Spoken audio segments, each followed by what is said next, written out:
there, chipmunks! Welcome to the AMP Cycling Ride Review Series. I'm your host, Angry Chipmunk, and today we're in New Zealand taking on the Challenge Wanaka ride. This route is available on Rouvy, so let's get right to it. This is a moderately long route at 40 kilometers with 447 meters of elevation gain. The whole ride averages just 1% and maxes out at 12%. There are 4 Strava segments included in this ride and several hills that are not listed. The elevation is varied quite evenly throughout the ride, so there are many smaller hills along the way, but no one big climb with massive amounts of elevation gain. The first segment is Glendahu Bay, and it's just before the 500 meter mark. It's very short at just under 1 kilometer long, with 13 meters of elevation gain and averaging 1.3%. There's nothing particularly difficult about this segment, and it's mostly flat until the last 70 meters, where the gradient peaks at about 7%. The terrain to the second segment is very indicative of what you'll see through most of the ride. Lots of hills, but nothing that steep. The second segment is Roy's Peak. It's at about the 3 kilometer mark, is just over 3 kilometers long, with 46 meters of elevation gain according to Strava, or 58 meters according to Rouvy. Strava says that this segment averages just 0.8%, however, anyone can see that this is just not correct. Some quick gradient math says that the average is more like 1.5 to 1.9%, depending on which elevation gain you use. At just about the midway point of the segment, there's a short steep section that peaks at 10%. There are a few downhills in the segment, and the uphills mostly stay in that 2 to 4.5% range. To the third segment, you'll be seeing lots of hills that mostly peak around 5 to 6%, with one 7% peak just before the segment starts. The third segment is Aubrey Sprint. It's at the 15 kilometer mark, is 1 kilometer long with 30 meters of elevation gain. This segment averages 3% and will again peak at about 10%. This is kind of a tale of two halves sprint. The first half is very mellow, with the gradients not really exceeding 1.5%. Then, just about halfway, there's a short hill with the peak of 10%. After the crest, the gradients are again in that 2 to 5% range. I don't generally go for the sprints, and I also didn't even know it was there, but if you're going to want to make a good attempt at this one, I would say to come into it as hot as you can comfortably manage. That way you can hopefully carry some speed up the short hill so you don't need to make too much of an effort on it and save something to push to the end. The terrain that follows is pretty mildly downhill, so this is a great place to recover some energy if you've made a big push. Before you get to the last segment, there are a couple of hills you'll be getting for free. The first is really just a short pinch of a climb that's only about 250 meters long, but peaks around 9.5%. Just after is another short hill around 1 kilometer long, peaking at about 9%.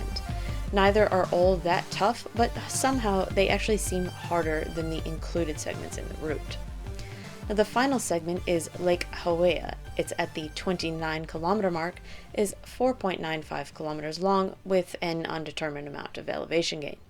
Again, Strava and Rouvy are showing very different gains here. Strava says it's only 24 meters with an average of 0.4%, but Rouvy says it's 58 meters, which puts it at 1.1% average. The terrain is mostly flat to downhill with gradients up to 4.5%. The peak of 12% is just about in the middle. It's a very short pinch that's pretty easy to push up. There are 2 more short pinches in the climb, peaking around 7%, and one just after that's the same. Strava doesn't show that middle pinch gets to 12%, but Rouvy does, and that's what's controlling the smart trainers, so right or wrong, you'll have to do it either way. To the end is pretty flat, so it's easy to make a nice push or just take it easy. Now for this ride, you'll actually be wanting to warm up pretty well. The first segments are near the start and pretty hilly, but with the end almost 5.5 kilometers being flat to downhill, you can use this as part of your cool down if you don't want to make a big push. Either way, I'd still do at least 5 minutes of easy spinning no matter how you ride that end. And as always, I recommend pre-fueling your rides and including plenty of protein. And if you can't, aim for about 10 to 15 grams just after the second segment.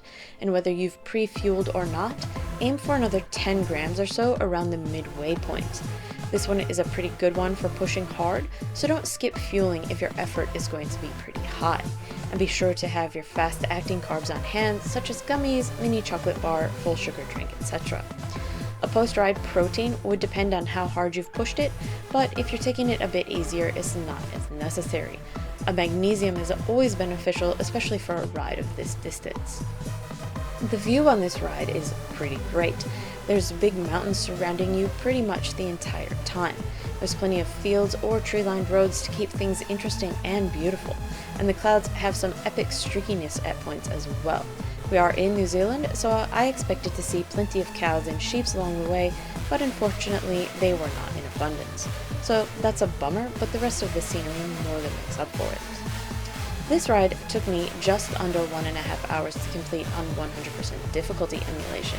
With wanting a good warm-up but not needing a massive cooldown, I would say it's a budget anywhere from 1 to 2 hours depending on how hard you want to push. And this can be a great choice to sandwich around bigger climbs or rides, so if your aim is to have a bit of a recovery, be sure to budget more time. Overall, this was a beautiful ride that I really enjoyed.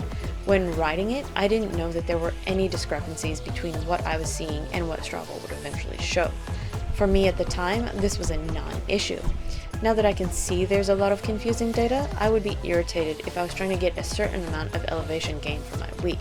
Strava will still give you the gains that Rouvy has stated, but knowing that it's a bit wrong is a bit disingenuous. The elevation gain discrepancy on the last segment is huge, with Rouvy showing almost 2.5 times more than Strava. I don't know who's actually correct, but errors like this can throw the whole ride into question. I still really enjoyed it though, and I think it's a great route for pretty much any level of rider. The climbs are not all that difficult, and even with the steeper pinches, you can just sit back and spin, or you can try and push up them.